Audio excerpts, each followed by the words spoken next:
कर्मा एकादशी व्रत कथा। भाद्रपद शुक्ल पक्ष की एकादशी को कर्मा एकादशी कहा जाता है। ये व्रत पापों का नाश करने वाला और विष्णु लोक की प्राप्ति कराने वाला है। कथा सुनिए। बहुत समय पहले विदर्भ देश में विदर्भराज नामक राजा शासन करते थे। उनके 3 पुत्र थे, सुमति, धर्मपुत्र और कामपुत्र। जब राजा वृद्ध हुए तो उन्होंने राज्य बड़े पुत्र सुमति को सौंप दिया और स्वयं वन चले गए। राजा सुमति धर्मप्रिय और प्रजावत्सल थे, लेकिन छोटा भाई कामपुत्र पाप के रास्ते पर चल पड़ा। वह भोग विलास में डूब गया और अधर्म के काम करने लगा।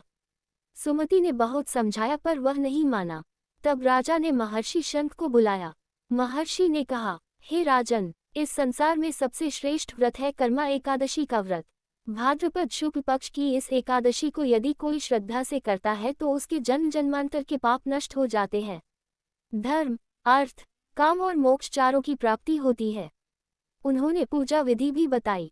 प्रातः स्नान करो, विष्णु भगवान को गंगाजल से स्नान कराओ, पीतांबर पहनाओ, पुष्प और तुलसी अर्पित करो, धूप दीप से आराधना करो, हरिनाम का कीर्तन करो, रात्रि जागरण करो और अगले दिन द्वादशी को ब्राह्मण को भोजन कराकर स्वयं भोजन करो।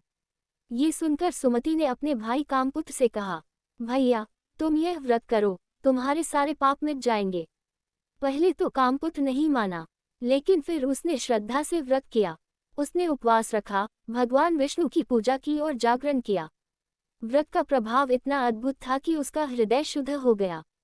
उसने अधर्म छोड़ दिया और धर्ममार्ग पर चल पड़ा।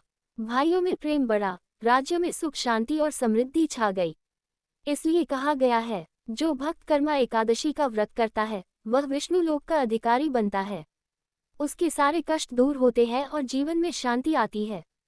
हे भक्तजनों, कर्मा एकादशी का व्रत अवश्य करें और भगवान विष्णु की कृपा प्राप्त करें।